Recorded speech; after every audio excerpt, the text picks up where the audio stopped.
All right, so good morning. So the issues today that I want to talk about is mostly on the human resource issues, the HR issues of running a business in Zimbabwe or in any part of the world. So basically, my story. We started a hospital, clinic, and remember, we had no prior experience, or I had no prior experience of managing individuals. So from med school, you're only told about the medicine, how to treat a patient. But then when you now start to run a business, and as that business is growing, it becomes different. All of a sudden, you now have to manage other individuals. You now have to make sure that the other individuals are aligned to whatever you're trying to do. So initially, when we started the business, like many others, we didn't even have a vision. Of course, we knew what we wanted to achieve, but it was not actually written down. So we didn't have a vision, we did not have a mission, we didn't have values. So one of the things that happened, I can't remember exactly how, but there's a lady that came in and she was offering service. I mean, this is Linda. So she came in, and I think at that time we had sponsored the Mighty Warriors for something. So the Mighty Warriors were going for like a tournament, and there were some missing things. So we sponsored them, and then we did like a march, and we actually invited the Minister of Sport. So anyway, I think at that event or after that event, I think that's when I met Linda. And then Linda was like to me, Doc, do you actually have your vision, mission, and values? And I said, look, I know what I want to achieve. But she was like, is it actually written down? So it wasn't. So she said, look, I do consultancy services for for companies. So I can actually help you to come up and to draft these things. And I'm like, okay. So I actually started to go to see Linda, and the help that she gave was truly outstanding, because me and Dr. Anjum, so we went there, we would have sessions there, and she would be, like these things, you will have them in your mind, but they're just not documented. And for a business, if it's not documented, it means it's not there. So we were able to actually look at our vision and actually document our vision, look at our values and actually document them, come up with a mission statement and actually document that. So after the sessions that I had, I was actually able to even learn how to even speak to staff and everything. So after that, we had our vision, we had our mission, we had our values. And then that's when the credo was birthed. So when you see each and every one of our employees, every Friday, we have a credo that we do at BMC, where we talk about how human life is sacred, where we talk about why we are here at the organization. So we began to have the credo, and each and every Friday you will see staff reciting the credo. You see staff, reporting on some of these critical performance indicators. So basically, that was the beginning of my HR journey. So as we started there, I'll tell you an example. So what then happened was, because the organization was growing, I started noticing one of the employees that we had at that time. He was doing well. He started building a house.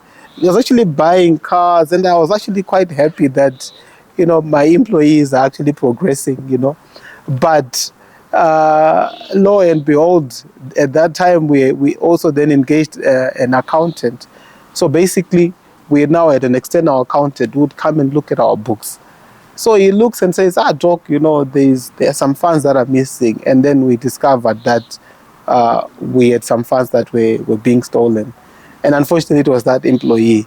So we go into an office. The guy, confesses that, look, I actually was stealing.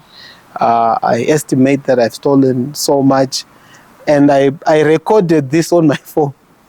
And then the following day, the guy comes back. He changes. He says, look, he comes back with his lawyer and says, look, you know what?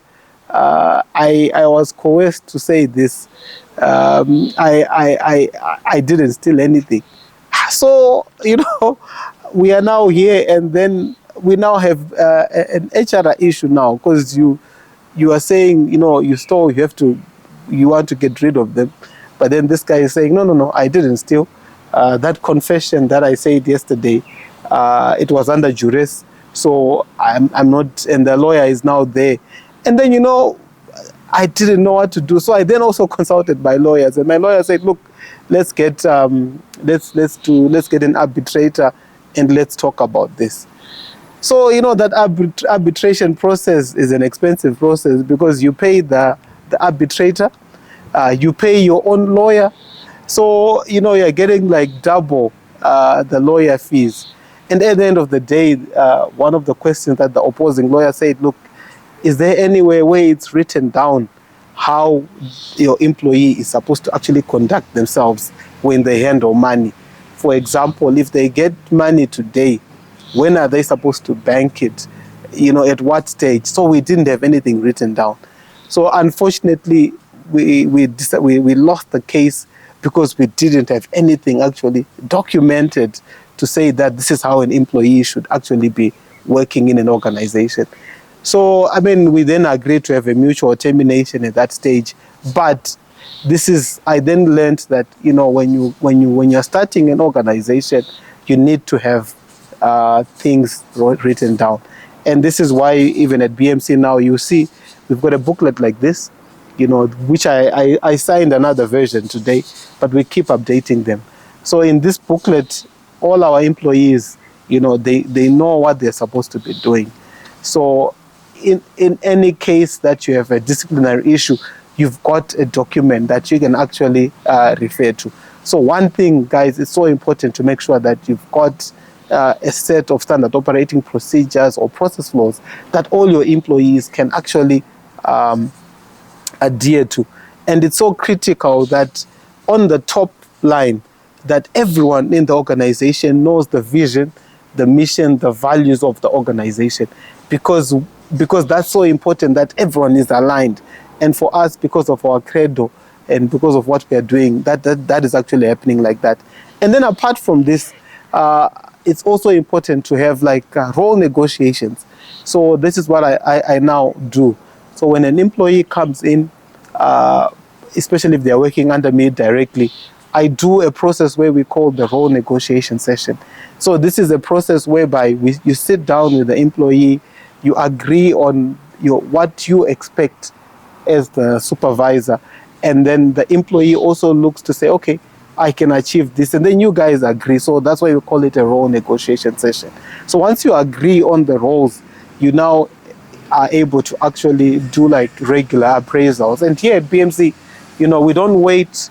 We don't do appraisals quarterly or monthly or yearly. So we do our appraisals as and when it's required.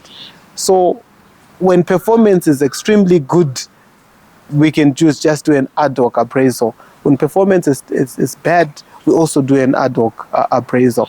So those were some of the issues. And then after that, I had to deal with issues to do with the National Employment Council. So these are things that are in business. So basically, in an organization, you need to form a workers' committee.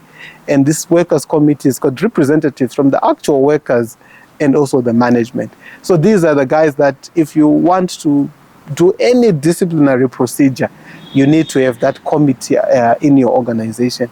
If you terminate someone and the due processes have not been followed and you don't have these committees, that termination can actually be null and void, and you might actually end up having to pay someone for all those years that they have not actually been working at your organization, because the termination was not done properly. So guys, I think for me today, I just wanted to share these HR issues. I think they are critical issues, because if you're running a business, you need people, and there's the people that are going to interface with your clients, or if it's products, it's the people that are going to actually be selling those products or even making them. So I think HR issues are critical, guys. And if there's anything that you want me to talk about next, please just let me know. I'll be able to do that. But thank you so much for watching, and goodbye for now.